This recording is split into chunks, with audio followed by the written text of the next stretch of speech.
जय गोपीजनवल्लभा गिरिवरधारी।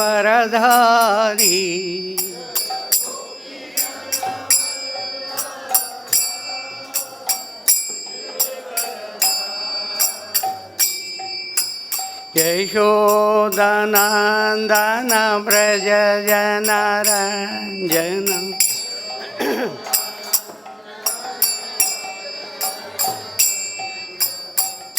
यमुनतीरावनचारी।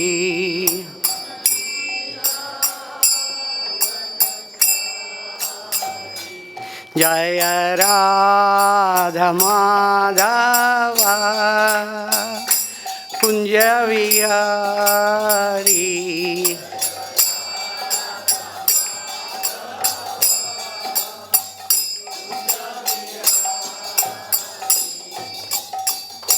हरे कृष्णा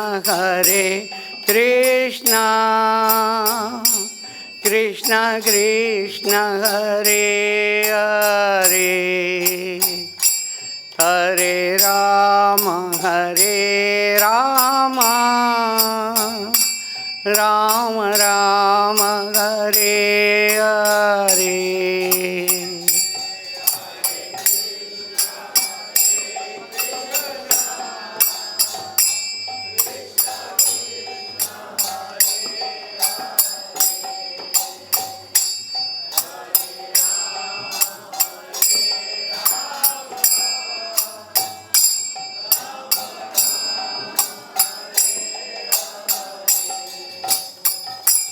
हरे कृष्णा कृष्णा कृष्णा हरे हरे, हरे राम राम राम हरे हरे।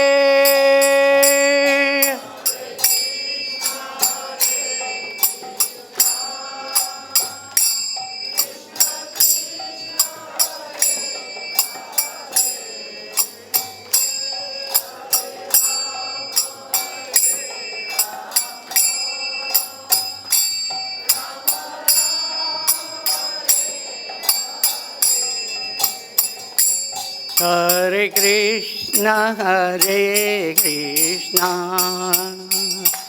कृष्णा कृष्णा हरे हरे,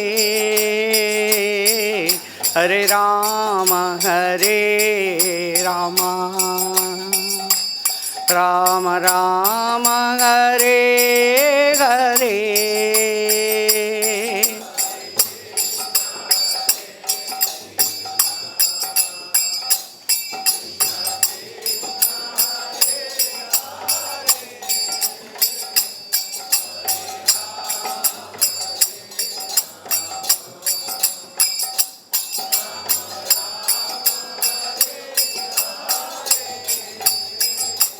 हरे कृष्णा कृष्णा कृष्णा हरे हरे, हरे राम राम राम हरे हरे।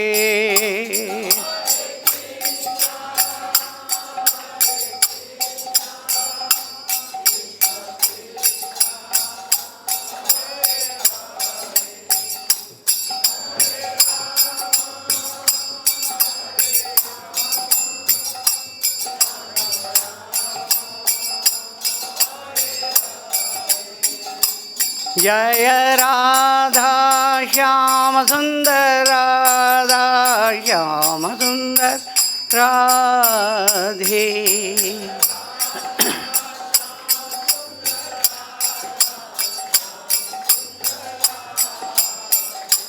जय कृष्ण बलराम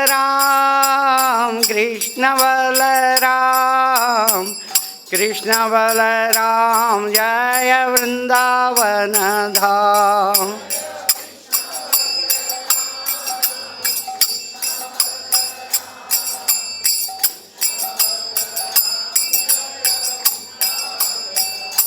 जय गौरनिताय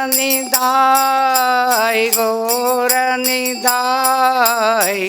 गौरनिताय जय गौरनिताय।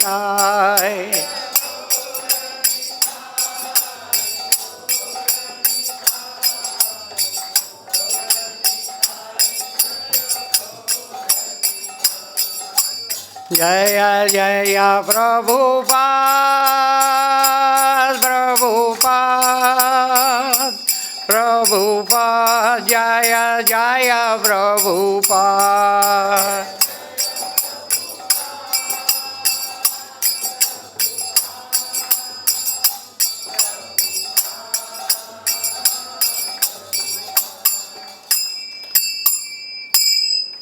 हिताई गौर प्रेमानंदे हरि हरि बोल। जय ओम विष्णुपाद परमहंस परिव्राजकाचार्य अष्टोत्तर शत श्रीमद् अभय चरणारविंद भक्ति वेदांत स्वामी श्रील प्रभुपाद की जय ओम विष्णुपाद परमहंस परिव्राजकाचार्य अष्टोत्तर शत श्रीमद् भक्ति सिद्धांत सरस्वती गोस्वामी प्रभुपाद की अनंत कोटि वैष्णव वृंद की नामाचार्य श्रील हरिदास ठाकुर की प्रेम से कहो श्री कृष्ण चैतन्य प्रभु नित्यानंद श्री अद्वैत गदाधर श्रीवासादि गौर भक्त वृंद की श्री श्री राधा कृष्ण गोप गोपीनाथ श्याम कुंड राधा कुंड गिरि गोवर्धन की ब्रजभूमि वृंदावन धाम की पुरुषोत्तम क्षेत्र जगन्नाथपुरी धाम की गंगा माई यमुना माई की भक्ति देवी तुलसी महारानी की समवेद गौर भक्त वृंद की all glories to the assembled devotees हरे Krishna all glories to the assembled devotees all glories to Guru and Gauranga। ओम नमो भगवते वासुदेवाय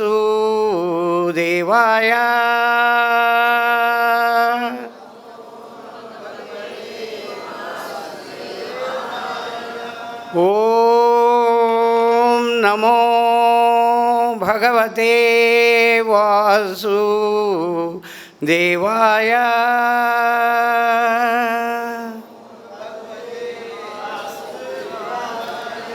ओम नमो भगवते वासुदेवाय।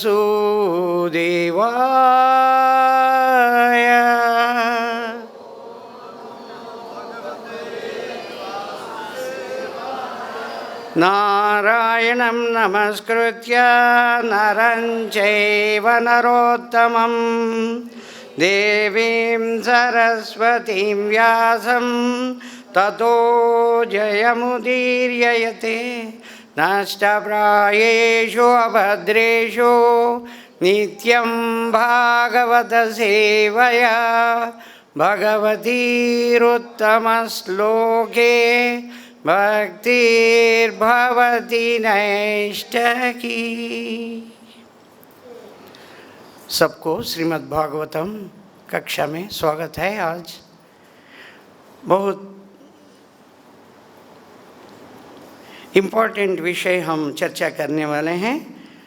स्कंद 9 अध्याय 9 श्लोक नंबर 8। थोड़ा ऊपर चले गए, थोड़ा नीचे, तो थोड़ा सा नीचे।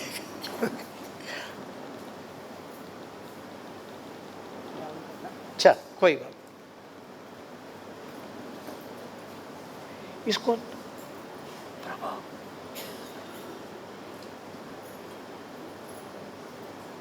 हाँ बिल्कुल बढ़िया बढ़िया बढ़िया बढ़िया।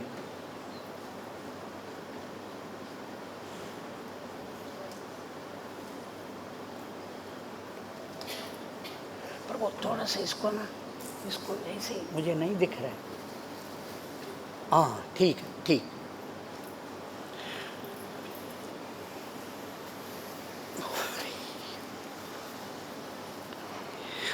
ओके आज मैं ये श्लोक मैं अभी दोहराता हूँ, मेरे पीछे आप सब लोग दोहराइए।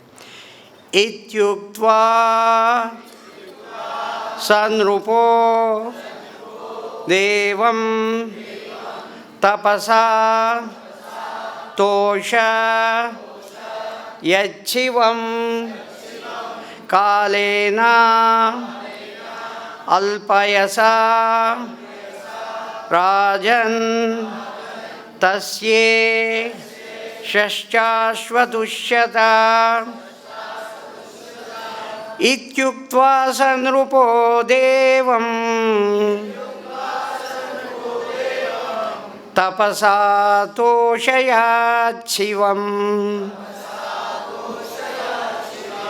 कालेनाल्पीयसा राजन्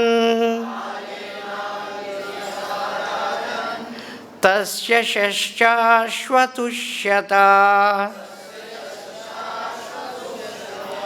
इत्युक्त्वा नृपो देवं तपसा तोषयाच्छिवम्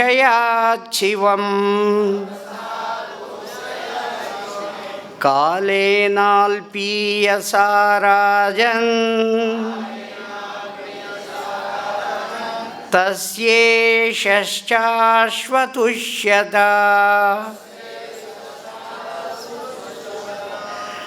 इत्युक्त्वा संरूपो राजन्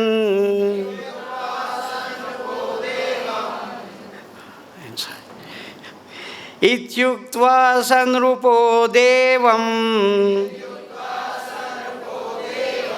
तपसा तोषयच्छिवम्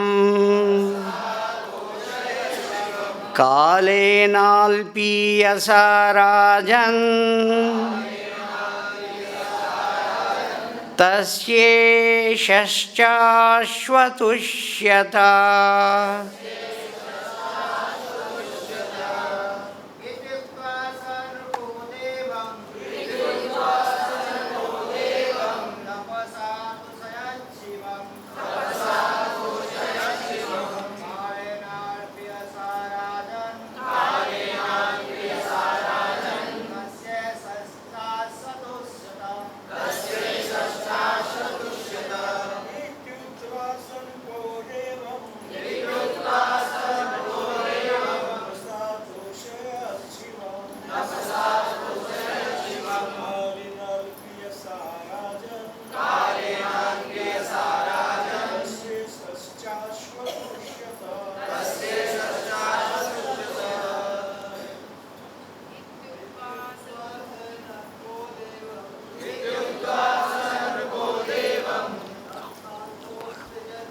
अनुवाद, शब्दार्थ अनुवाद और तात्पर्य जगत गुरु श्रील प्रभुपाद जी के द्वारा।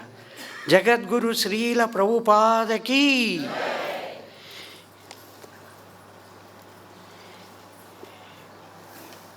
इति उक्त्वा,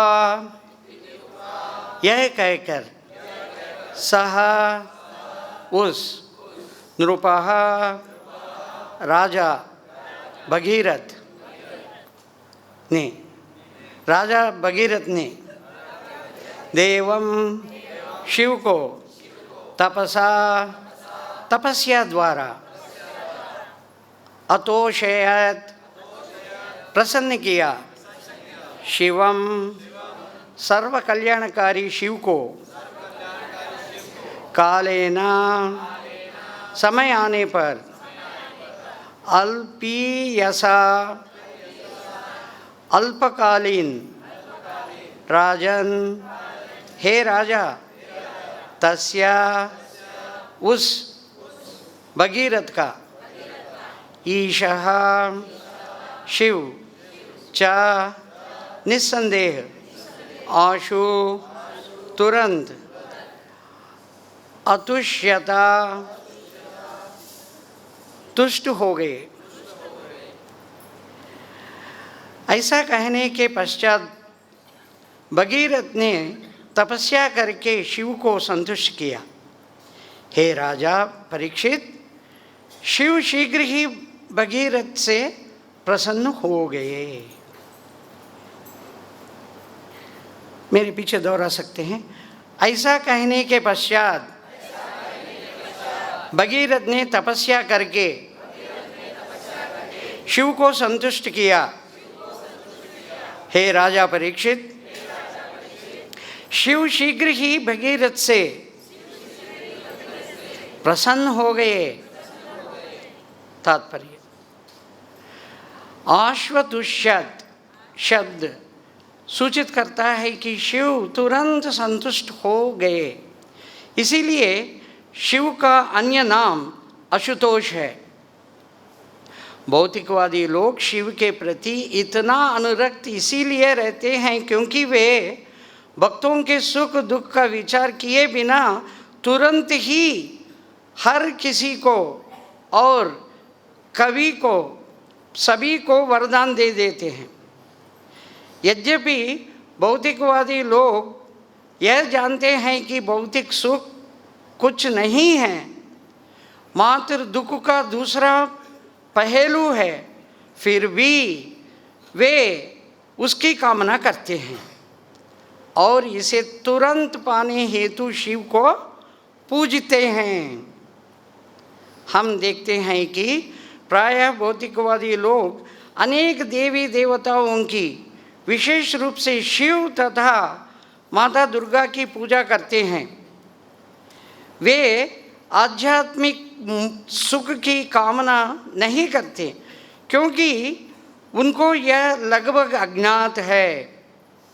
किंतु यदि कोई सचमुच आध्यात्मिक सुख चाहता है तो उसे भगवान श्री विष्णु की शरण ग्रहण करने चाहिए, क्योंकि स्वयं श्री भगवान चाहते हैं कि सर्वधर्मान् परित्यज्य मामेकं शरणं व्रज अहं त्वां सर्वपापेभ्यो मोक्षयिष्यामि मा शुचा। समस्त धर्मों का परित्याग करके मेरी शरण ग्रहण करो, मैं समस्त पापों से तुम्हारा उद्धार करूँगा, तुम डरो मत। श्रीमद् भगवद गीता अध्याय 18 श्लोक नंबर 66। सब लोग मिलके बोलेंगे, ओम अज्ञानतिमिरान्धस्य ज्ञानाञ्जनशलाकया चक्षुरुन्मीलितं येन तस्मै श्रीगुरुवे नमः। श्रीचैतन्यमनोभीष्टं स्थापितं येन भूतले स्वयं रूपः कदा मह्यं ददाति स्वपदान्तिकं। वन्देऽहं श्रीगुरोन् श्रीयुतपदकमलं श्रीगुरोन् वैष्णवांश्च श्रीरूपं साग्रजातं सहगणरघुनाथान्वितं तं सजीवं साद्वैतं सावधूतं परिजनसहितं कृष्णचैतन्यदेवं श्रीराधाकृष्णपादान् सहगणललिता श्रीविशाखान्वितांश्च। हे कृष्ण करुणा सिन्धो दीनबन्धो जगत्पते गोपेश गोपिका कान्त राधाकान्त नमोऽस्तुते। तप्त काञ्चन गौराङ्गी राधे वृन्दावनेश्वरी वृषभानुसुते देवी प्रणमामि हरिप्रिये वाञ्छाकल्पतरुभ्यश्च कृपा सिन्धुभ्य एव च पतितानां पावनेभ्यो वैष्णवेभ्यो नमो नमः। जय श्री कृष्ण चैतन्य प्रभु नित्यानंद श्री अद्वैत गदाधर श्रीवासादि गौरभक्तवृंद। हरे कृष्णा कृष्णा कृष्णा हरे हरे, हरे राम राम राम हरे हरे। आज सब वैष्णवों के चरणों में मेरा प्रणाम। केवल आपका कृपा से मैं कुछ बोल सकूं जो प्रभुपाद जी को प्रिय हो। हरे कृष्ण।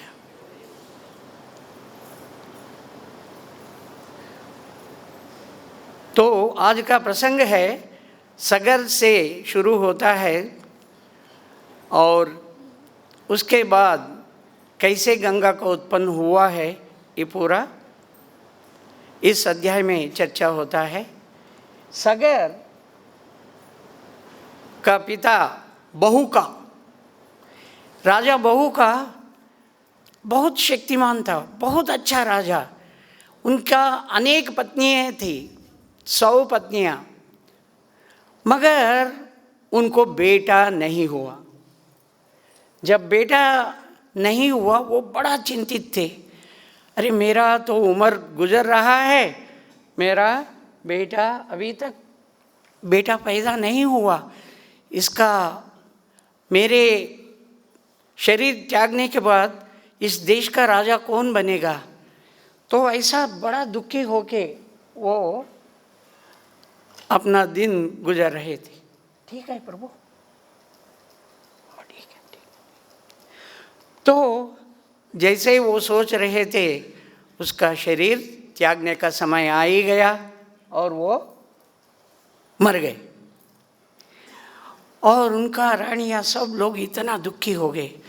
तब यही रिवाज था कि सहगमन, जब पति मर जाता है, उनका रानियों में जो रानी अत्यंत प्रिय है, एटलीस्ट कम से कम वो उनके शरीर के साथ जल के अपना शरीर त्याग देती है।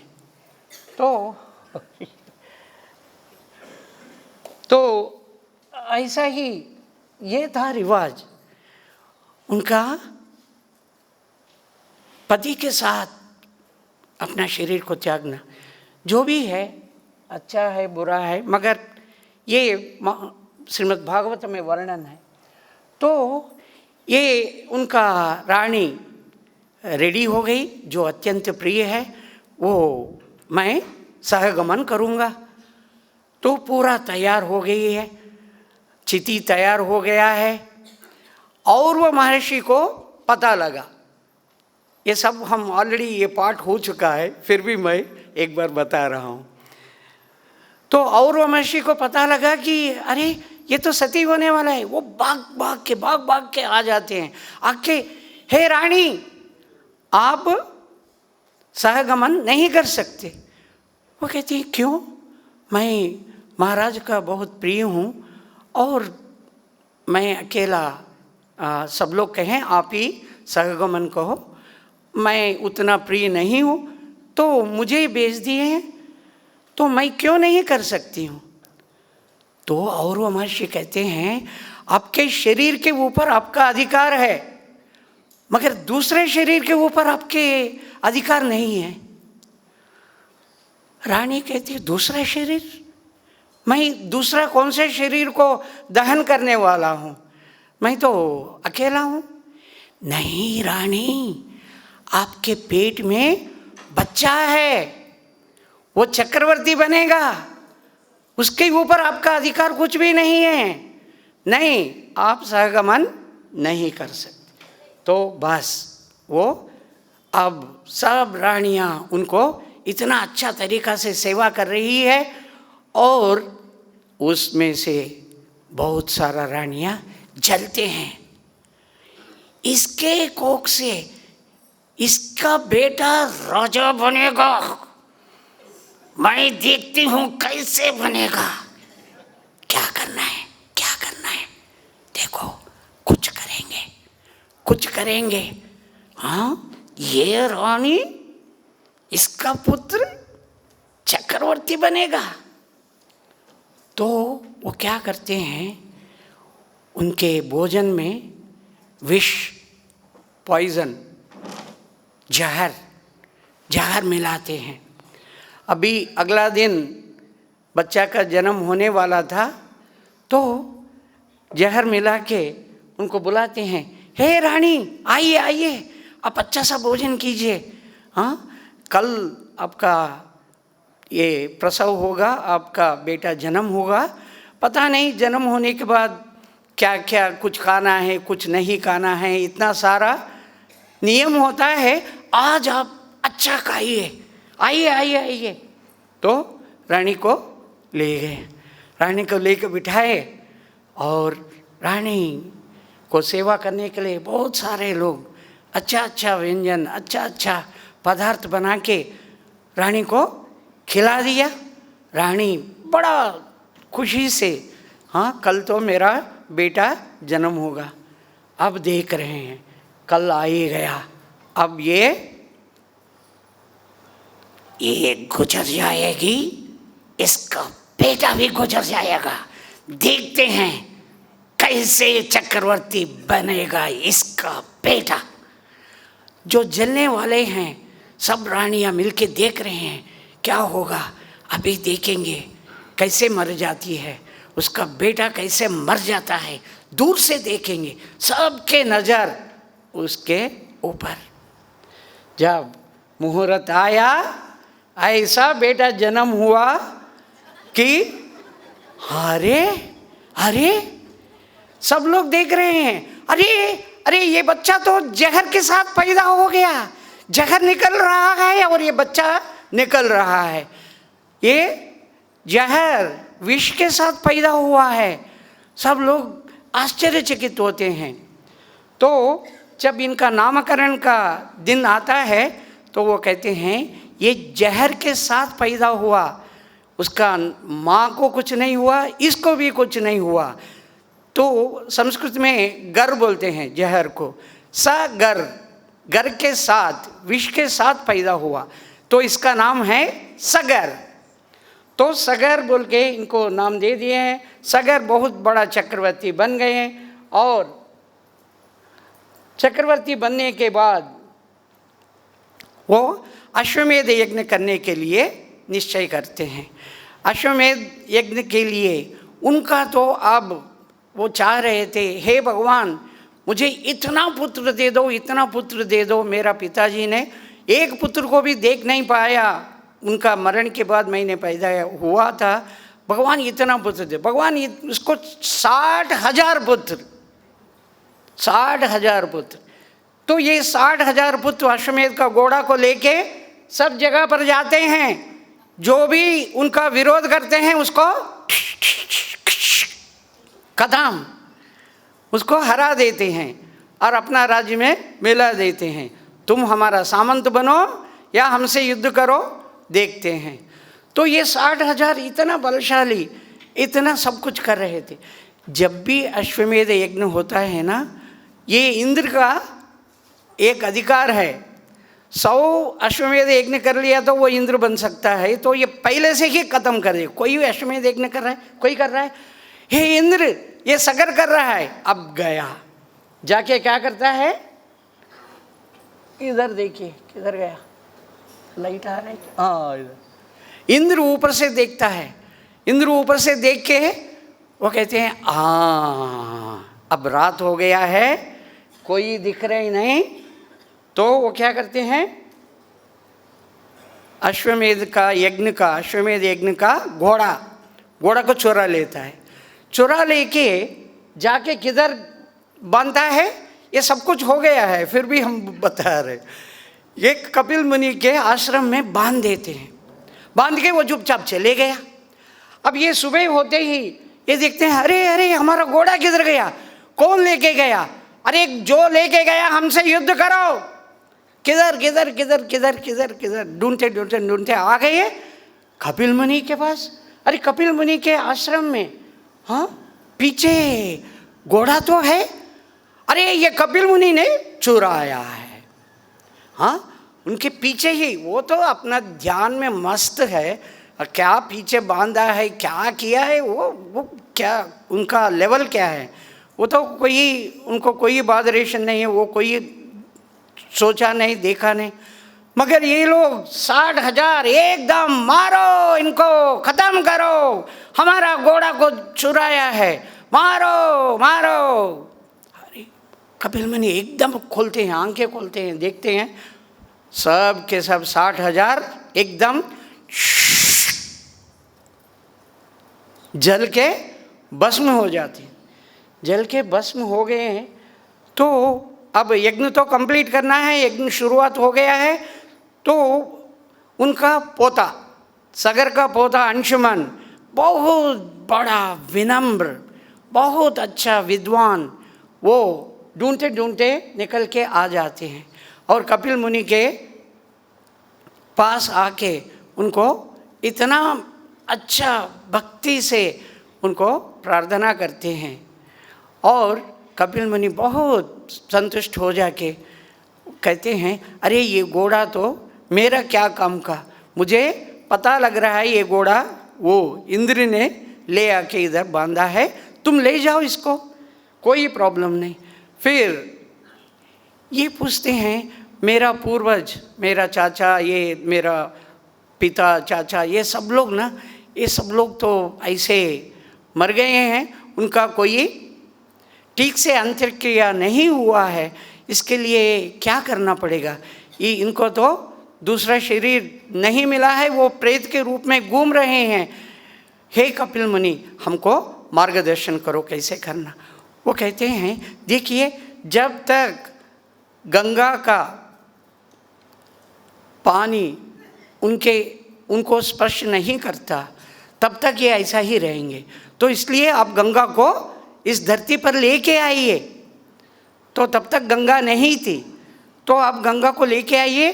जब गंगा का पानी, गंगा का जल इसको स्पर्श करते हैं, वो तुरंत स्वर्गलोक चले जाते हैं, उद्धार हो जाएंगे। तो अंशुमन प्रयास करता है, चलो अंशुमन घोड़ा लेके गया, यज्ञ पूरा ठीक हो गया। और यज्ञ होने के बाद वो प्रयास किया है कैसा भी गंगा को लेके आना, उससे नहीं हुआ। उसके बाद दिलीप, उनका बेटा दिलीप प्रयास करता है, दिलीप को भी नहीं हुआ। मगर आ गया भगीरथ, बहुत बड़ा तपस्वी, वो मैं कैसा भी करके इनको उद्धार करूँगा, मेरा पितृजनों को, और गंगा जी को मैं इस धरती पर लेके आऊँगा। तो इतना कठिन तपस्या वो करते हैं। कठिन तपस्या करने के बाद गंगा माँ उनको दर्शन देती है। अरे भगीरथ बेटा, तुम्हारा तपस्या से मैं बहुत प्रसन्न हूँ, मैं धरती पर आने के लिए बिल्कुल तैयार हूँ, मगर मैं इतना वेग से आऊँगा कि धरती पर गिरते ही सुरंग बन के नीचे पाताल में चले जाऊँगा। मेरा वेग इतना होगा, तो मेरा वेग को कोई तो कंट्रोल करने वाला कोई तो रहना है, तो मेरा वेग को सहन करके उसको ठीक करने वाला रहना है, तब भी मैं इस धरती पर रह सकता हूँ, नहीं तो नहीं। तो ये सोचता है, अरे कौन है? तो शिव जी से प्रार्थना करते हैं, शिव जी से तपस्या करते हैं। आज का श्लोक यही है। ऐसा कहने के पश्चात भगीरथ ने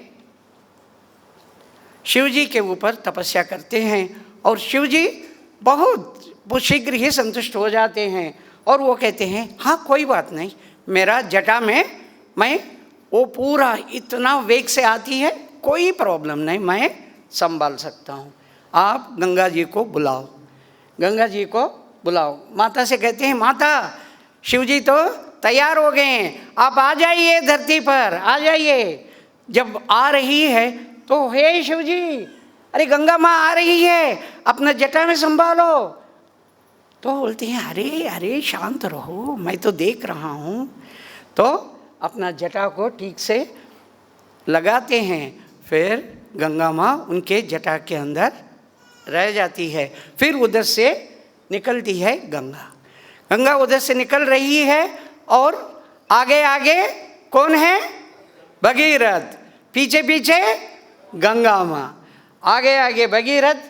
भगीरथ एक्चुअली रथ में चलता है, बहुत फास्ट, बहुत वेग से गंगा माँ आ रही है। जस्ट दिखाने के लिए वो चल रहा है, पैदल चल रहा है इस फोटो में। अदरवाइज वो अपना रथ में बैठ के फास्ट चलता है।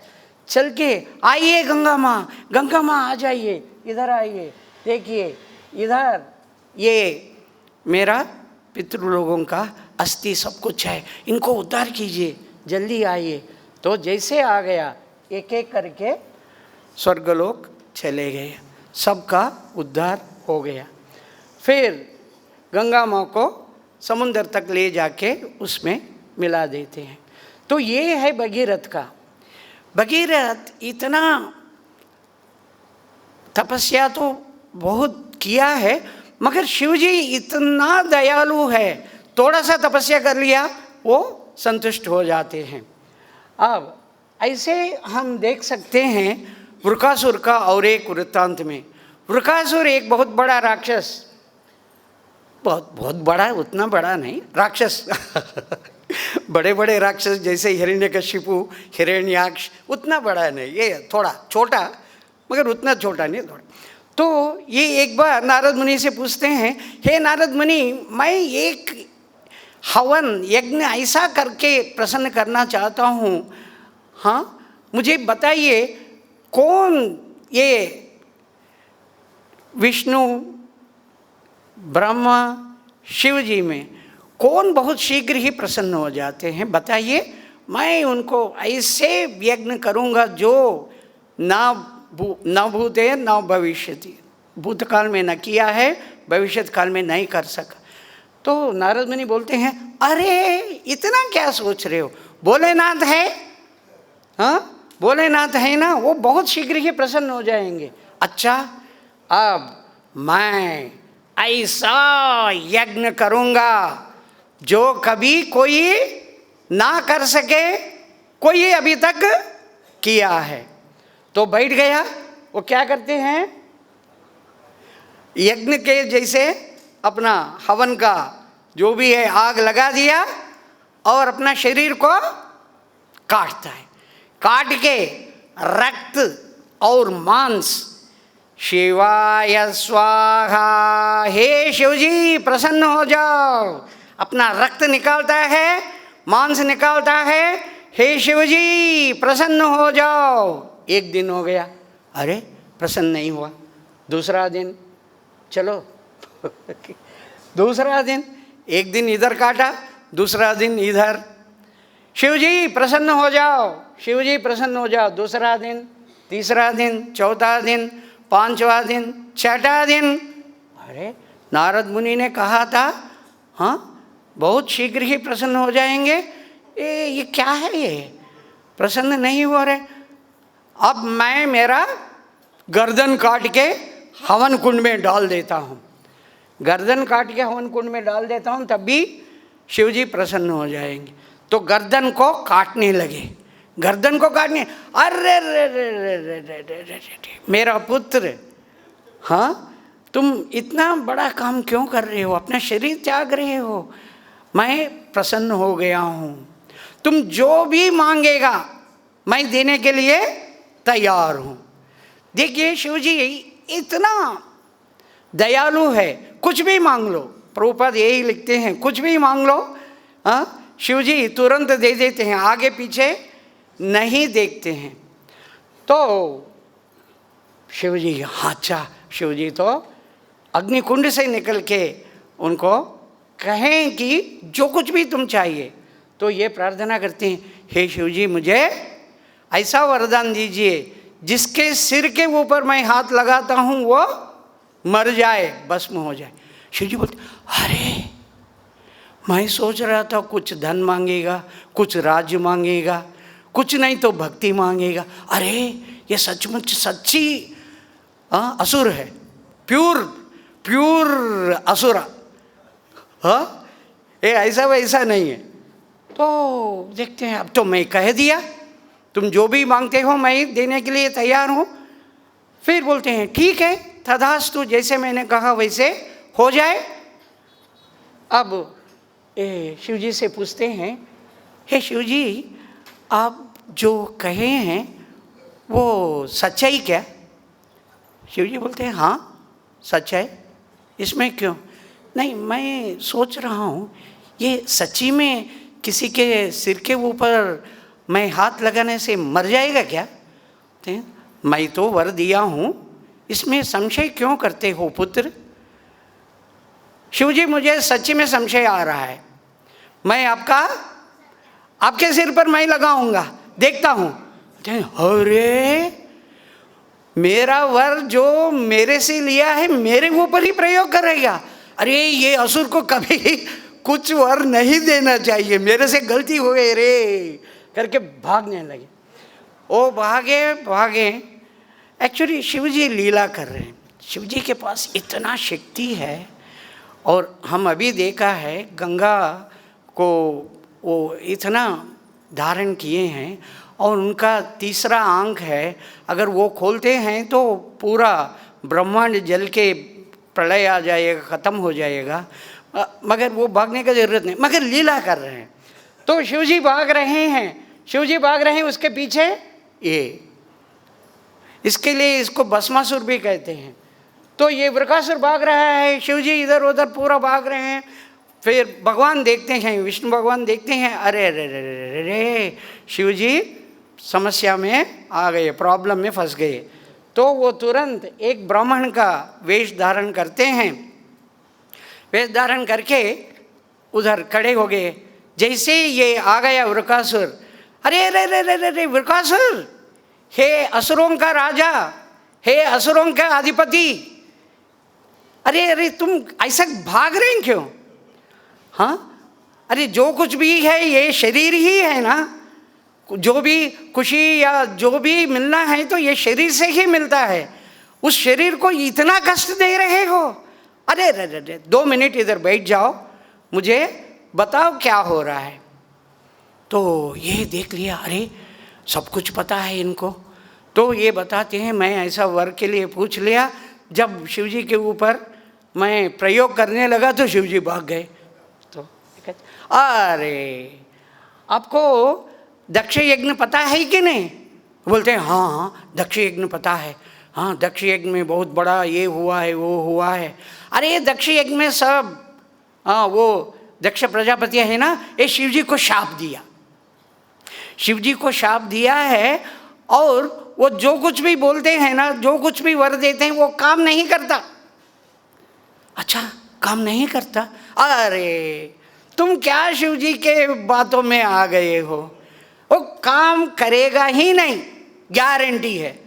अच्छा गारंटी है? अरे इतना क्या, तुम अपना सिर के ऊपर हाथ लगा के देखो, हाँ क्या होता है, हाँ तुम तो जिंदा हो जाएगा। फिर शिवजी के सामने जाके उनको जो बोलना है बोल सकते हो, देखो मैं हाथ लगा रहा हूँ, मेरा शरीर तो खत्म नहीं हो रहा है, तुम क्या वर दिया? तो बोलते हैं अच्छा ऐसा है क्या? वो तुरंत अपना शरीर, अपना सिर के ऊपर हाथ डाल दिया, एकदम खत्म हो गया। देखिए शिवजी इतना प्रसन्न होते हैं, सबको वर देते हैं, जो भी थोड़ा सा भक्ति कर लिया उनको वर देते हैं। और शिवजी ऐसा वैसा नहीं है। श्रीमद् भागवतम में दिया गया है 12, 13, 16 श्लोक में, निम्नगानाम यथा गंगा, देवानाम अच्युतोम यथा, वैष्णवानाम यथा शंभु, पुराणानाम इदम तथा। वैष्णवानाम यथा शंभु, वैष्णवों में सबसे उन्नत वैष्णव है शंभु, शिवजी।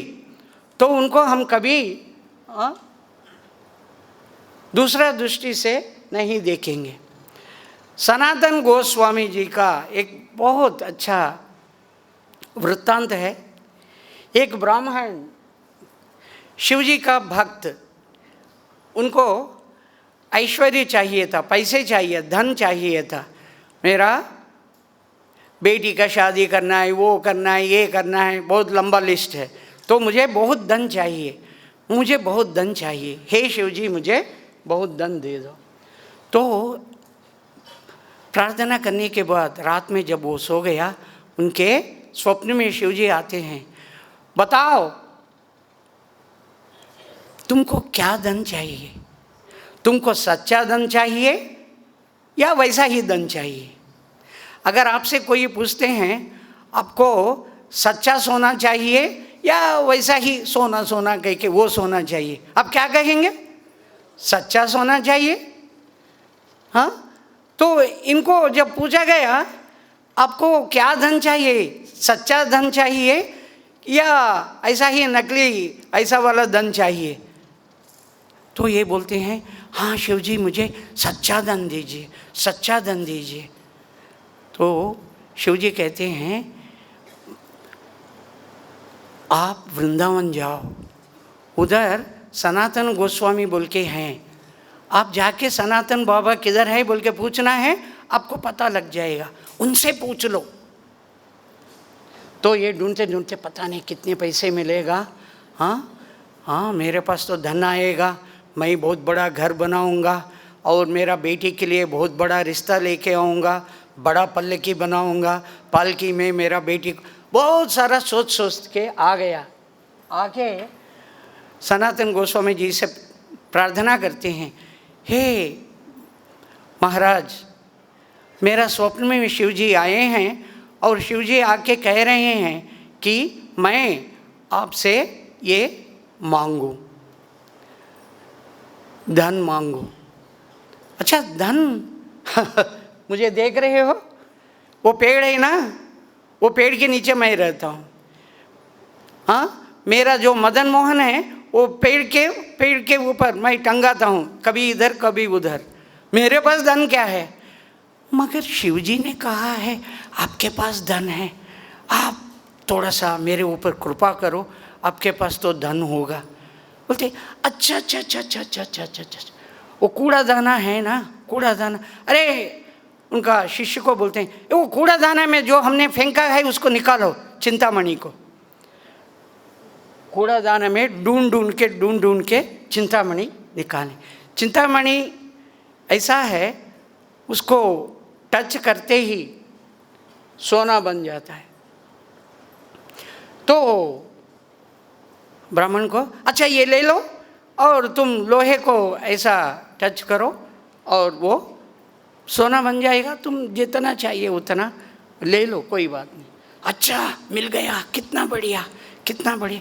मगर देख रहे हैं तो ये क्या क्या बदबू आ रहा है, ये कूड़े में कितना दिन उसको लगा के रखा है। तो ये ले लिया, ले जाके जाते जाते थोड़ा बीच में रुक गया, ज़्यादा दूर नहीं गया, बीच में रुक गया, अपना जो भी है संध्या वंदन वगैरह करके फिर सोचने लगा अरे अगर ये इतना कीमती वाला है, हाँ, तो ये महाराज इनका घर भी नहीं है, पेड़ के नीचे रहते हैं, बारिश आया ठंड लगा कुछ भी हुआ तो पेड़ के नीचे रहते हैं, इसको जाके कूड़ेदाने में फेंक दिया है। इसका मतलब है इनके पास बहुत बड़ा धन है। मैं तो उनको नहीं पूछा, मुझे तो ये मिल गया। तो वो सोचा नहीं मैं उनके पास जाके ये धन मुझे नहीं चाहिए, आपके पास जो असली धन है वो मुझे दो। तो ये पूछेंगे।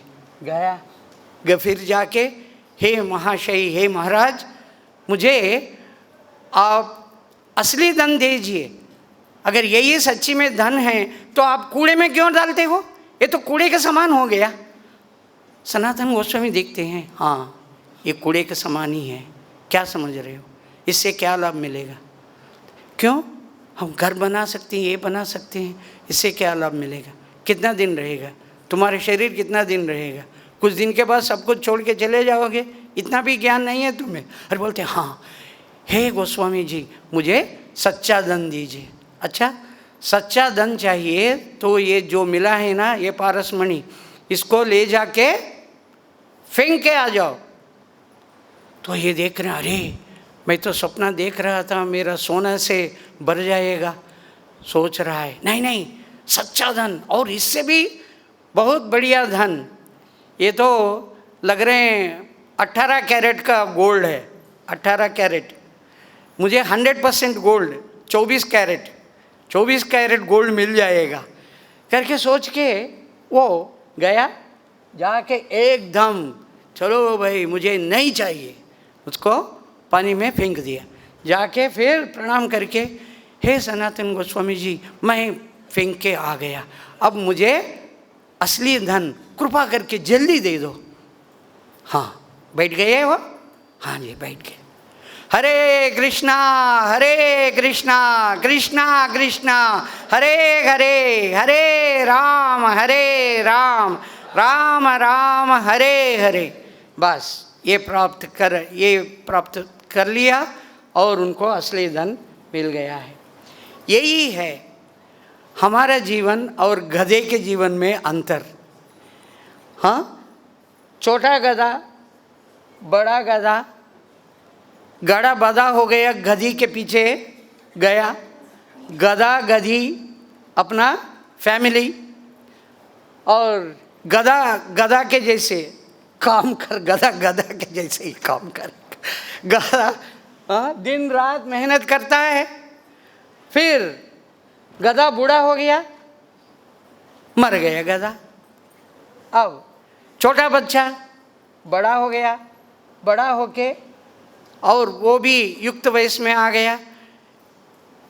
यौवन में आने के बाद किसी लड़की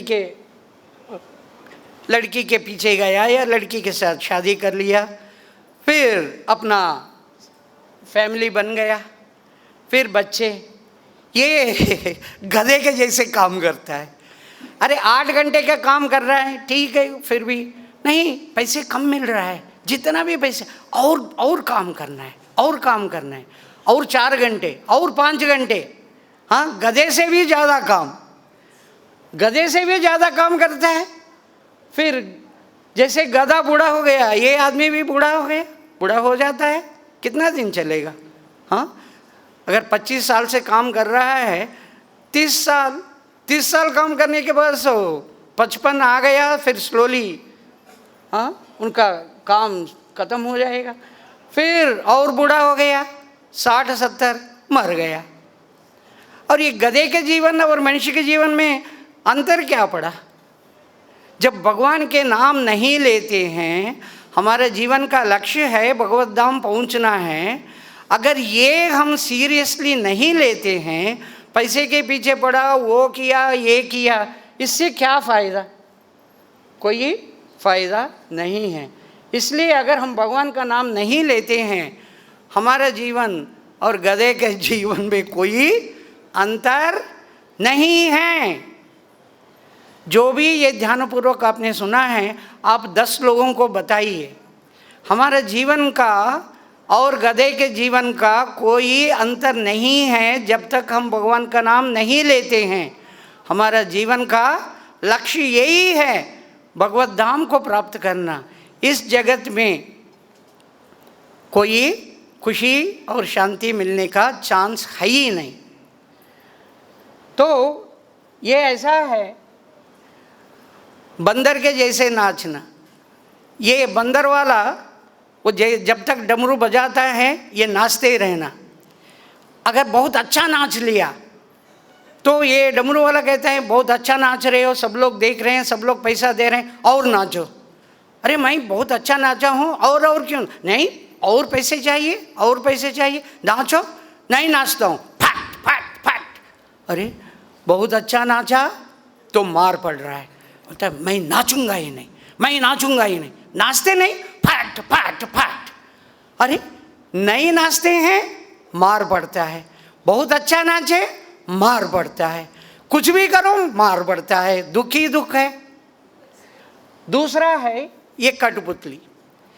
ये कठपुतली कहता है अरे भाई मैं तो, मेरे हाथ में कुछ भी नहीं है, जैसे ही वो ऊपर वाला नचाता है मैं नाचता हूँ। अच्छा नाचा, मेरा नाम कुछ नहीं होगा। कठपुतली वाला अच्छा नचा रहा है, अगर मैं नहीं नाचूं, अरे कठपुतली वाले क्यों नहीं नचा रहे हो, मेरा तो कुछ भी नहीं। अच्छा नाचा तो भी मेरा नहीं, अगर नहीं नाचा तो भी मेरा नहीं, ठीक से नहीं नाचा तो भी मेरा नाम नहीं। तो जब हम भगवान के ऊपर पूरा का पूरा शरणागत होके भगवान जैसे नचाते हैं वैसा मैं नाच रहा हूँ, ये भावना हमारे अंदर पूरा का पूरा मन के अंदर से आ जाता है, तो जो भी कष्ट है, जो भी दुख है, हमें कुछ अफेक्ट, हमारे ऊपर प्रभाव दिखाएगा नहीं। इसलिए हम बहुत केयरफुली हरे कृष्ण महामंत्र को जप करना चाहिए। आज के पाठ में, आज के श्लोक के चर्चा से हम ये समझ सकते हैं कि नंबर 1, शिवजी बहुत बहुत कृपालु है और शिवजी और कृष्ण जो है दही और दूध के समान है। वो श्लोक हमने निकाल दिया क्योंकि समय बीत रहा है। शिवजी और कृष्ण के बीच में अंतर ऐसा है, कृष्ण दूध के जैसा है तो शिवजी दही के जैसे। अब दही को देखा तो दही हाँ दूध से ही आया है, तो दूध का रूपांतर ही दही है। तो शिवजी को हम कभी भी अनादर नहीं करेंगे। शिवजी सर्वोच्च वैष्णव है और अगर हम शिवजी को भगवान के भक्ति के लिए याचना करते हैं, शिवजी हमें भगवान का भक्ति तुरंत देंगे, क्योंकि वो वैष्णवों में सबसे उन्नत वैष्णव है। इसलिए हम जब भी शिवजी के मंदिर जाते हैं या किधर भी शिवजी को प्रणाम करने का मौका मिलता है, हम शिवजी को प्रणाम जरूर करना है और उनसे भगवान का भक्ति मांगना है।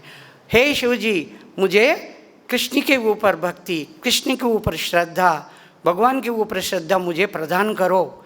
आप वैष्णवों में सबसे उन्नत वैष्णव हो, आप सब कुछ दे सकते हो। हम जैसे शिवजी से प्रार्थना करते हैं, शिवजी हमें जरूर हमें वो भक्ति प्रदान करेंगे। हरे कृष्णा कृष्णा कृष्णा हरे हरे, हरे राम राम राम हरे हरे। तो आपका प्रश्न 9 बज गया, करेक्ट 9 बज गया है। आपका कुछ प्रश्न रहा तो 1 प्रश्न, 2 प्रश्न। सब लोग प्रसाद का इंतजार कर रहे हैं। हाँ प्रभु, बस 1 प्रश्न बचे। हाँ प्रभु।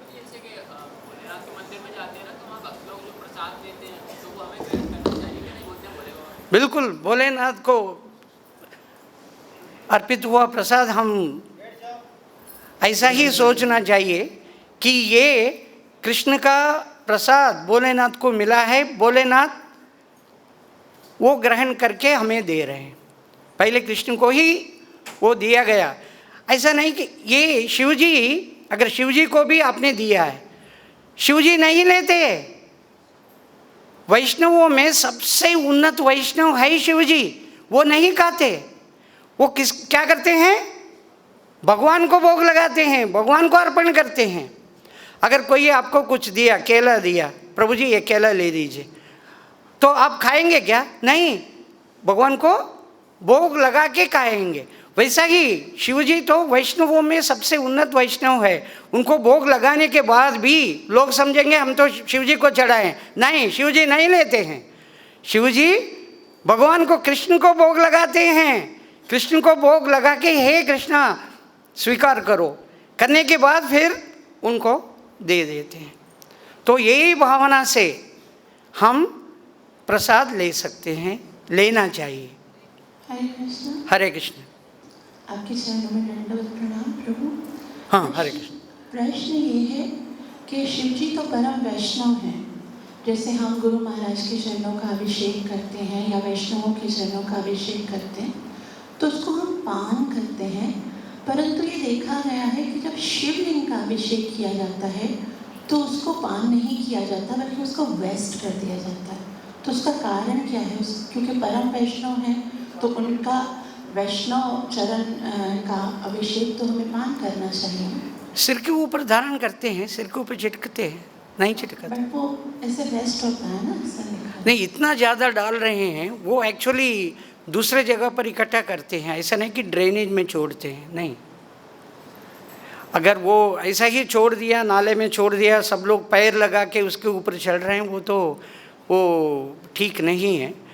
अदरवाइज़ हाँ, उनके ये करने के बाद सबके ऊपर वो पुजारी रहा तो वो डालते हैं, नहीं तो हम खुद सिर के ऊपर डालेंगे। वो इतना ज़्यादा हो जाता है ना, वो कलेक्शन का उनका दूसरा बनाते हैं, ज़मीन के अंदर अंदर डाल देते हैं, या वो ले जाके तुलसी का इसमें या पौधे के इसमें डालते हैं, ताकि कोई वो चरण स्पर्श ना हो। हरे कृष्ण माता जी, ठीक है। और कोई प्रश्न? ओके, तो आप सबको बहुत बहुत धन्यवाद, और आप बहुत बड़ा पेशेंस से सुने हैं। जगत गुरु श्रील प्रभुपाद की, श्रीमद् भागवतम महापुराणम की जय।